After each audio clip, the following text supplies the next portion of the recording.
আসসালামু আলাইকুম। আজকেও হাজির হয়ে গেলাম নতুন আরেকটা টিপস নিয়ে। এটা দেখতেই পাচ্ছেন একটা বক্স। এই বক্সের মধ্যে আছে সাবানের কিছু টুকরা। এগুলো হলো আমরা নিত্য প্রয়োজনীয় ব্যবহৃত সাবান, যেটা ছোট টুকরা বেঁচে গেলে যেটা আমরা ফেলে দেই। যেমন আমরা অনেকেই বলি সাবানের চিলটি। এটা হলো ছোট ছোট সেই সাবানের চিলটি। এগুলো আমি জমিয়ে রেখেছি অন্য একটা কাজে ব্যবহারের জন্য, সেটাই আপনাদের সাথে শেয়ার করব। এই রকম সাবানের টুকরোগুলো ছোট ছোট হয়ে গেলে আমরা কিন্তু আর ব্যবহার করতে পারি না, এটা অনেকেই ফেলে দেয়।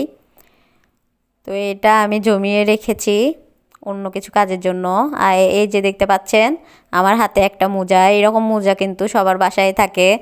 এটা একটা পুরানো মোজা।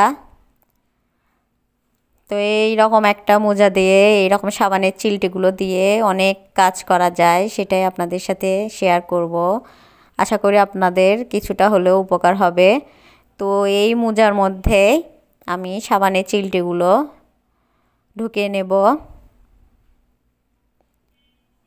এই রকম চিলটি দিয়ে কিন্তু কাপড় ধোয়া যায় না, এটা বেশিরভাগ আমরা ফেলেই দেই।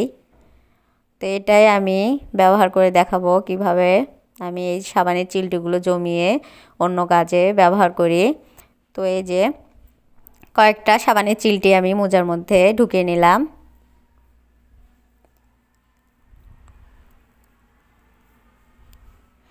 এই যে দেখতে পাচ্ছেন অপরিষ্কার একটা গ্যাসের চুলা।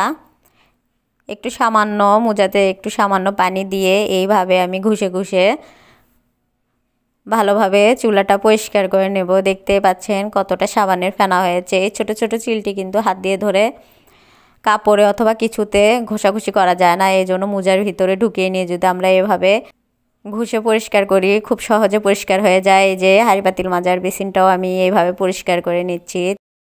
তাহলে আজকের টিপস আপনাদের কাছে কেমন লাগলো অবশ্যই জানাবেন। আজকে এখানে বিদায় নিব। আল্লাহ হাফেজ। আসসালামু আলাইকুম।